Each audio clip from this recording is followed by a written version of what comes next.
Asal-usul foto Brigadir J terkapar usai ditembak ditemukan Komnas HAM di recycle bin.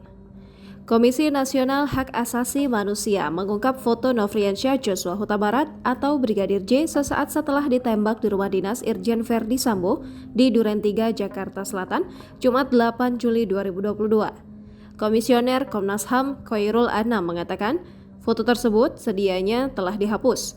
Komnas HAM berhasil menemukan foto itu dari recycle bin handphone atau tempat sampah ponsel. Namun tak disebutkan oleh Anam dari ponsel siapa foto itu ditemukan.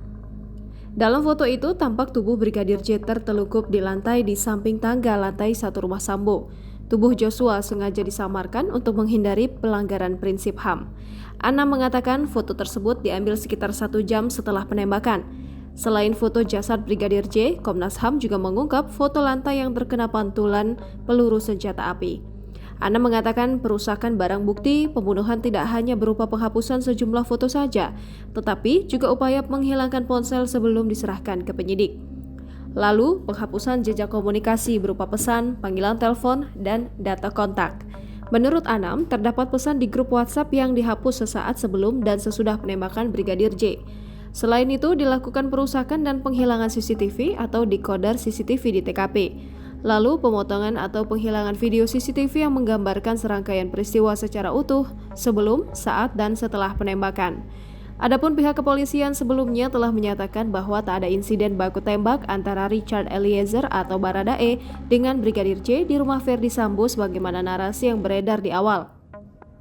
Peristiwa sebenarnya, Sambo memerintahkan Eliezer untuk menembak Joshua di rumah dinasnya di Duren 3, Jakarta Selatan, Jumat 8 Juli 2022. Setelahnya, dia menembakkan pistol milik Brigadir J ke dinding-dinding rumah supaya seolah terjadi tembak-menembak. Ketua Komnas Hak Asasi Manusia Ahmad Taufan Demanik khawatir para tersangka pembunuhan berencana Brigadir J bisa bebas. Sejauh ini telah ditetapkan 5 tersangka kasus dugaan pembunuhan berencana Brigadir J, yakni Verdi Sambo, Baradae, Ricky Rizal atau Brib KRR, Kuat Maruf, dan Putri Chandrawati. Kelima tersangka disangkakan perbuatan pembunuhan berencana dan dijerat pasal 340 subsidiar pasal 338 Jungto pasal 55 dan pasal 56 Kitab Undang-Undang Hukum Pidana.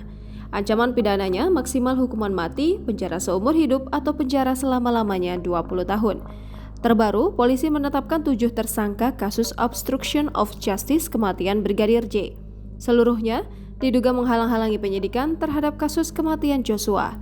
Ketujuhnya yakni Irjen Verdi Sambo, Brigjen Hendra Kurniawan, Kombes Agus Nur Patria, AKBP Arif Rahman Arifin, Kompol Baikuni Wibowo, Kompol Cuk Putranto, dan AKP Irfan Widianto. Jangan lupa subscribe, share, komen, dan like ya!